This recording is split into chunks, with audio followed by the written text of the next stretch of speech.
Hey, if you like this video, be sure to like and subscribe. It helps it in the algorithm. Also, sign up at patreon.com/JessMatthewsProductions to support my videos. And you can also contribute $50 for a pick of the week single episode review of any kid show out there. Your support makes everything I do possible. Thanks.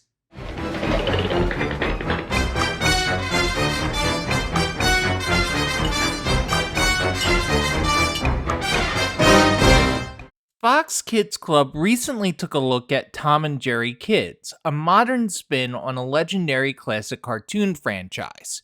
So it's a good time to fast forward to another modern spin on a legendary classic cartoon franchise, the new Woody Woodpecker Show, which aired on Fox Kids intermittently between 1999 and 2002. Specifically, we're going to take a look at the show's third episode, which aired on Fox Kids on May 22nd, 1999. We'll talk more about Woody Woodpecker once we get to 1999 on Fox Kids Club, should society not collapse in the meantime, which it ain't looking good.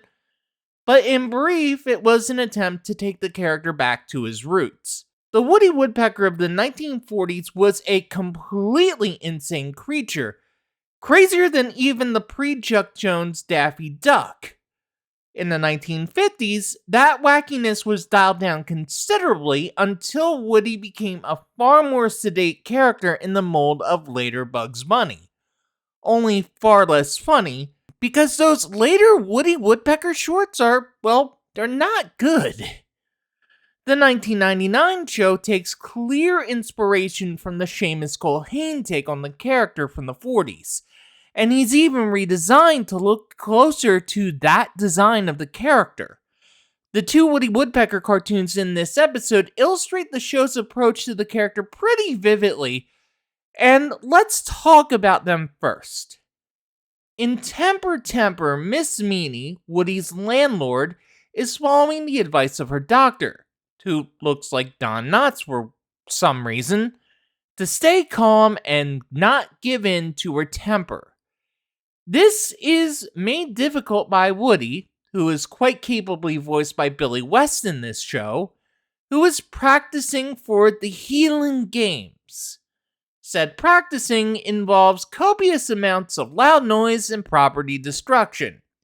This does not go over well with Miss Meanie, who struggles to control her temper, while Woody basically destroys the apartment. In the end, Woody fixes her problem by essentially giving her a lobotomy. Kind of a dark ending here.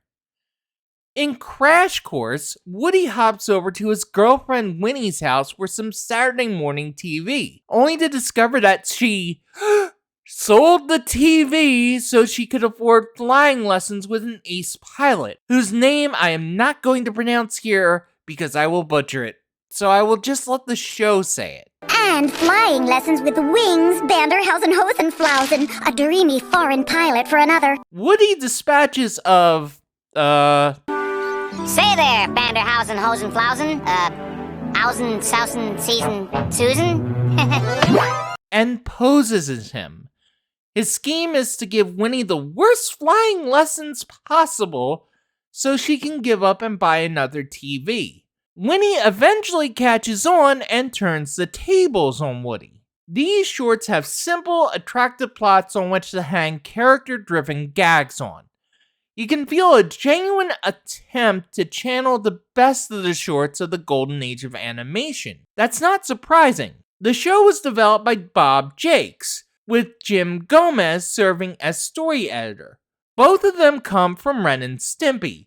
Gomez is a writer and storyboard artist, and Jakes as head of Carbuncle Cartoons, the studio that animated the show's finest moments like Stimpy's invention.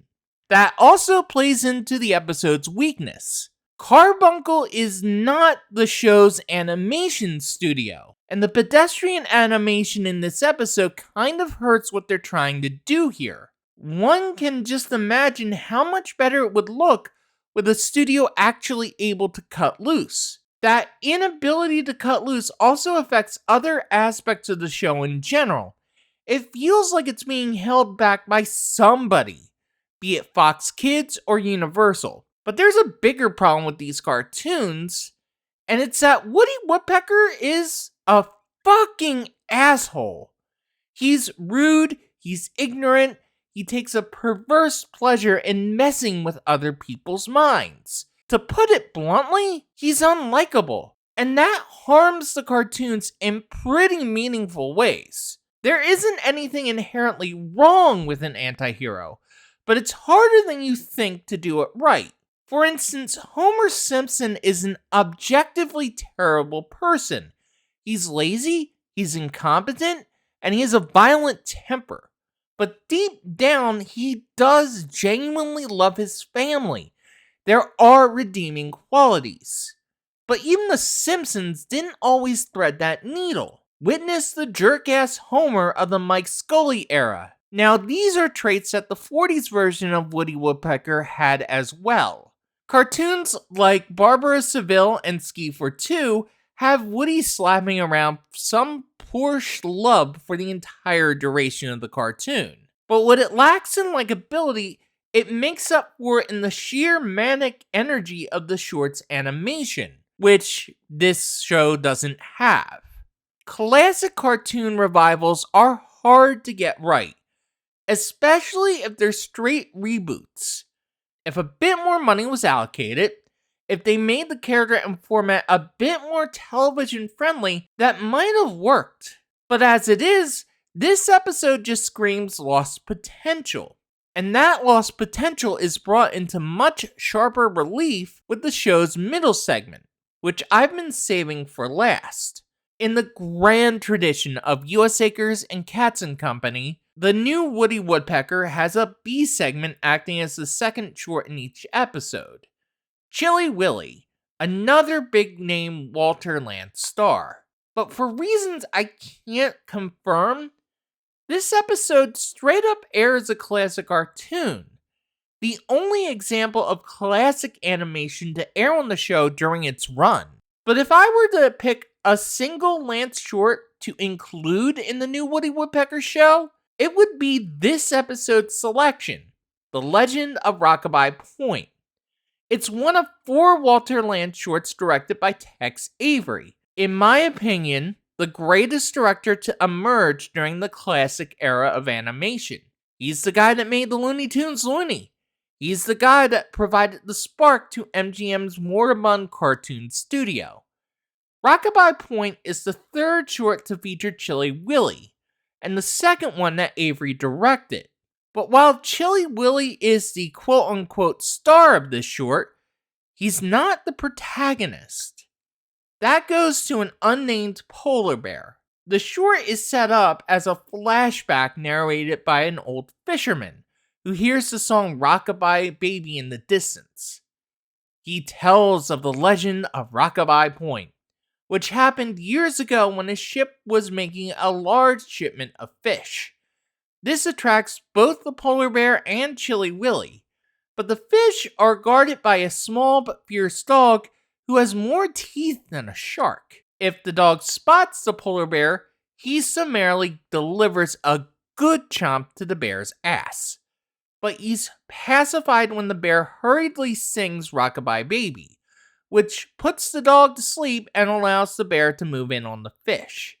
All the while, Chilly Willy is doing everything he can to interfere and cause the dog to deliver a chomp to the bear's backside so he can take the fish. This is the loose framework for tons of imaginative gags delivered with only the flair that Tex Avery can offer. This feels most like his Droopy cartoons at MGM, which took a similar tack by involving Droopy only lightly in the short's actions.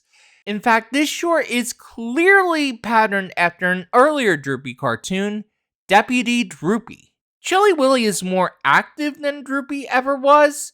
He's sort of a mischief maker in this short. The cartoon ends with the bear escaping to a large iceberg, unwittingly taking the dog with him and setting up literal decades of singing Rockabye Baby to him. Flash forward back to present day, and they're still there, aged and infirm, still singing, and the short ends on an unexpectedly sweet note. This isn't typical for a Tex Avery cartoon. He once ended a Screwball Squirrel short by having the character crushed to death and killed off for real. But it makes more sense when you consider that the short was written by Mike Maltese, aka the secret reason that Chuck Jones's best shorts at Warner Brothers were any good. One wonders if some of the famously sentimental Jones were off on Maltese, because this feels like a typical end to a Chuck Jones short than anything else. Rockabye Point is fantastic, which makes it a shame that Tex Avery only stayed at Lantz for such a short time. For one, he no longer had the lavish production values he enjoyed at MGM, though it's a credit to Tex's talent that the lower budgets don't really harm this cartoon. Tex embraced some of the style pioneered by UPA. But the second thing is, he worked out a deal with Lantz, and that deal ended up screwing him. Lantz talked me into a percentage deal, a salary plus a percentage of the take. And it sounded good to me. It's like an annuity, you know? It took a year or two to get anything out of them. But I tried it. I guess I made about 4 cartoons for him, then I started thinking about the contract. I took it to an attorney and he said, "Oh brother, you'll never get a dime out of this. You're getting charged for everything but the paving out in front of the studio." I was getting my percentage off the bottom instead of off the top. By the time all the charges went in, why, my goodness, there was nothing left. Avery largely directed commercials for the remainder of his career. He created the famous animated commercials for Raid insect spray, before working as a gag writer at Hanna-Barbera on frankly forgettable cartoons like Quickie Kalala. He passed away in 1980 after a battle with lung cancer. The new Woody Woodpecker may have its faults, but at least it's a hell of a lot better than Quickie Kalala. You can see parts where they are clearly trying to make the new show work. It's not an A-list cartoon by any means, and Rockabye Point clearly outshines the other 2 cartoons in this episode, but it was a welcome shot of classic-style animated fun on a Fox Kids lineup increasingly dominated by superheroes and action-adventure. Again, we'll talk about it more when we get to it on Fox Kids Club proper, but I do recommend at least seeking it out. You might be a little surprised by it.